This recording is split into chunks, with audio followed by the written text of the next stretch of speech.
Uma nova experiência. Agora, a viúva do Borges, a Maria da Kodama, me parece que manifestou uma preocupação, achando que vocês estavam interferindo. Não é, o livro é uma grande homenagem ao Borges. Bom, a Kodama é complicada. Ela foi gentilíssima quando a gente foi lá, nos encontramos. Ela concordou, então não faça adaptação, não faça biografia, faça um trabalho, me mande. Eu terminei, a peça foi traduzida, só que demoraram para mandar. Quando mandaram, já a peça estava para estrear. E aí ela ficou irritada. Está certo, eu também. Então foi um pouco culpa da gente. Mas ela também, num e-mail que me mandou, disse que ela proibia o nome dela e o do Borges, porque a relação entre ela e o Borges estava muito mal desenhada. Foi aí que eu falei, ou ela não entendeu ou ela não leu. Porque não tem a relação. É 10 minutos em cena e acabou. E ela desaparece. E até uma despedida, ela faz uma despedida. Ela faz uma despedida. E é uma cena até bem representada. Foi comovente a cena no palco. Né? O que é uma despedida, né? Que é o momento mais intenso de uma relação. E aí eu modifiquei, eu tirei o nome dela, mas o do Borges eu deixei. Consultei advogados, aí os caras falaram, ó, você está homenageando, não está sacaneando, não está achincalhando, não está caluniando, não está fazendo ambiguidades. Ao contrário, o Borges que sai é um cara, pode deixar. E eu deixei. O Borges que sai da peça me representou muito aqueles personagens do imaginário nordestino, que é o cara que vence a própria morte, ele consegue desafiar a própria morte e sobreviver. Isso quer dizer uma coisa fantástica. Né? Ele consegue vencer todos os obstáculos, todas as suas... né? Exato. E aí, quando ele descobre a palavra, na verdade a palavra é ele. Então, ele não vai morrer. O corpo desaparece. Quem fica é a obra. Porque quem que dá imortalidade ao escritor é a obra. Então, aí é que ele entra dentro daquela coisa, e entra no infinito, entra na eternidade, e é o DNA da própria obra que renasce. Uma belíssima homenagem ao Borges. Agora, Loyola, são 40 anos de literatura, né? 40. E Depois do Sol está sendo reeditado pela primeira vez, né? Depois de 40 anos. Segunda edição, né? Acho que eu nunca vi uma coisa assim, um livro 40 anos depois. Bom, por sorte eu estou vivo para ver a segunda edição, né? Mas aí acertei a Global e um dia assim, eu lembrei, nossa, 2005, faz 40 anos que eu lancei o primeiro livro. Aí o Jefferson Ulisses falou, então vamos fazer uma coisa qualquer. Falei, então vamos reeditar o livro. E está sendo, está quase pronto. Então, o Depois do Sol são contos que se passam na noite paulistana, personagens da noite, né? Prostitutas, modelos, fotógrafos, jornalistas, escritores, toda aquela fauna. Que é quando o meu início em São Paulo, que eu era deslumbrado com a noite, saía toda noite. Era jovem também, né? Então tinha pique. E eu anotava muito e eu comecei a transformar aquilo em contos. Até que eu fiz o livro. Eu reli o livro, é um livro ainda, eu falei, quero ver se não envelheceu. Eu acho que não envelheceu. E eu acho que é um livro que dá o clima dos anos 60, que dá o clima da noite, como é que era a mecânica da cidade. Porque a cidade mudou muito. A não violência que tinha. Você poder ficar na Praça da República 4 da manhã discutindo. Hoje você não passa lá ao meio-dia. Os bares, as boates, como é que era a prostituição, como é que funcionava aquilo. Essa coisa assim de a noite que vai andando e tem as boates mais granfinas, os inferninhos, blá, blá, blá. A Bossa Nova entrando, o João Sebastião Bach, que foi uma coisa mítica.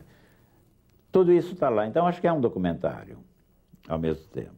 E aí eu fiz uma coisa que é meio, talvez, inédita. Making of, do livro. Como é que era que a gente andava, quem inspirou quem. Muitas pessoas vão sair as fotografias, o personagem foi baseado nessa, tem a foto. Entende? Então é um pouco assim do processo de criação. A carpintaria mesmo, né? O processo de criação, é interessante isso.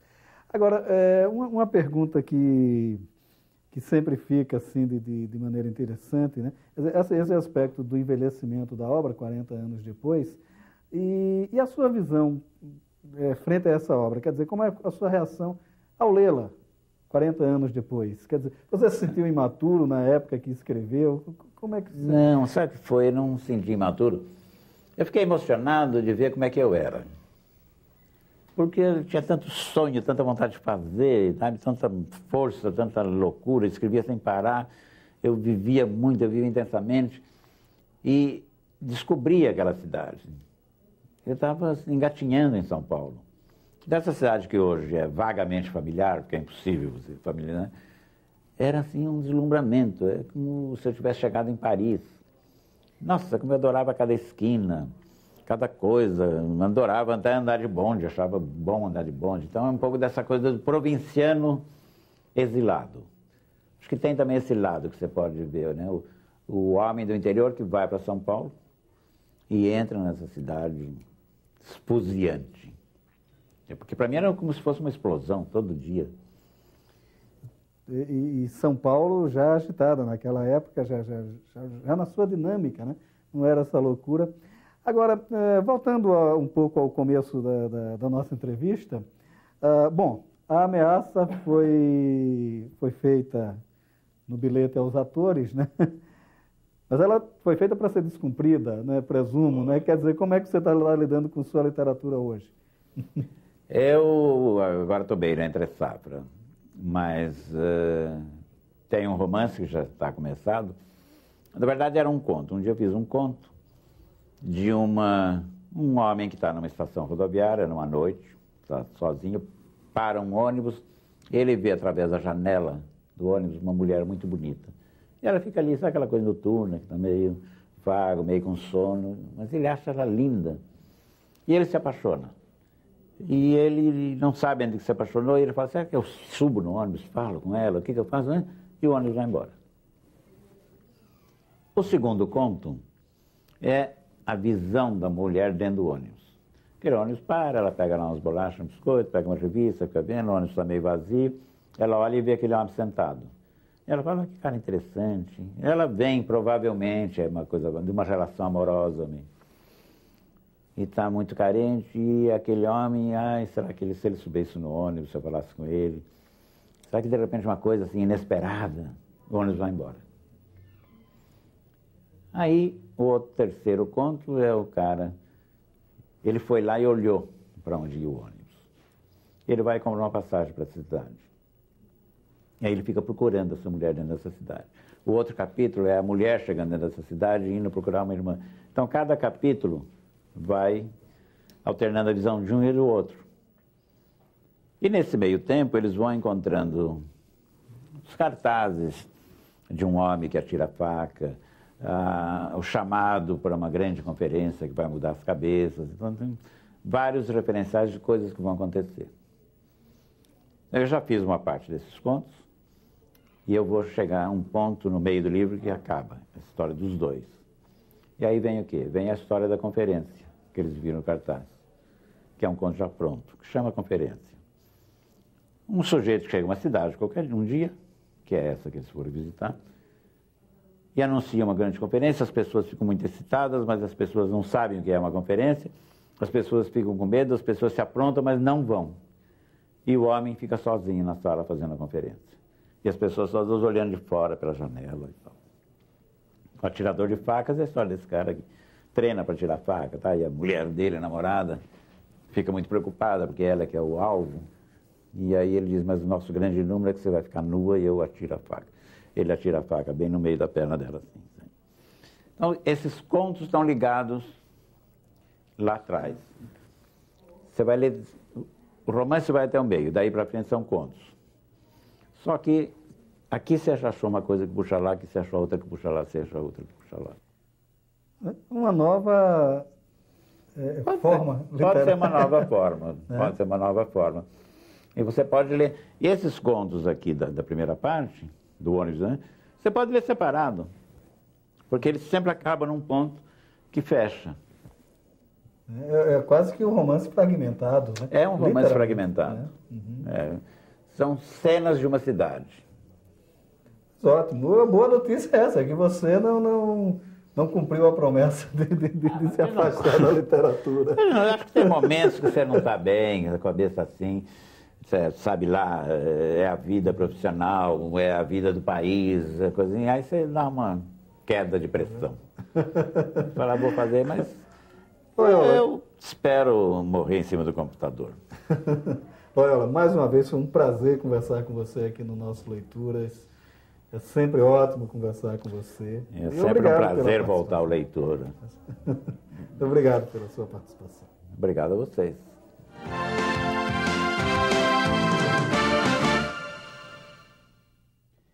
Uma carreira toda construída de voluntário mistério. Assim tem sido a vida do escritor Dalto Trevisan, que se nega a dar entrevista, tirar fotografias e até apertar a mão dos amigos. O resultado é que, ao contrário do que queria, o personagem do escritor é hoje mais divulgado do que sua obra. No entanto, esta obra ainda demonstra força e vitalidade. No seu mais novo livro de contos, Rita, Ritinha, Ritona, lançado pela Record, Trevisan até surpreende ao abandonar os contos haikai que escreve para escrever textos de maior fôlego. Naturalmente que ele mantém fidelidade ao mundo menor, construído por vidas quase apagadas. Seus personagens vão do funcionário público exemplar às mocinhas casadoiras, um universo aparentemente perdido nestes tempos de urgências. O curioso é que Dalton sempre mantém atualizado sua temática ao reabrir a incurável ferida das misérias humanas e ainda tirar poesia desta degradação. Aliás, para melhor conhecer este universo humano de Dalto Trevisan, nada melhor do que passear pelas antologias que ele mesmo organiza de vez em quando. O mais novo destes trabalhos é o volume 33 Contos Escolhidos, também lançado pela Record. O leitor, quanto mais de Dalto, sentirá falta de textos já clássicos como O Vampiro de Curitiba, mas certamente não se frustrará diante da inquietude do autor. O curioso é que ele não parece mudar. Mesmo assim, está sempre reinventando o seu universo. Dalton, na verdade, trabalha com os complexos e as inferioridades de seus personagens. E mesmo quando os veste de sentimentos tão antigos, como honra e pudor, os renova, posto que a angústia implacável da irrealização mantém uma invencível atualidade. Aqueles elefantes que habitavam um estranho cemitério, ainda nos primórdios da carreira do escritor, continuam lá, pois a vida teima em modernizar o mundo arcaico de Dalto Trevisan. Rita, Ritinha, Ritona e 33 Contos Escolhidos de Dalto Trevisan são retratos de vidas que insistem em não passar. O Leituras de hoje fica por aqui e você bem pode ficar na companhia de bons autores e bons livros.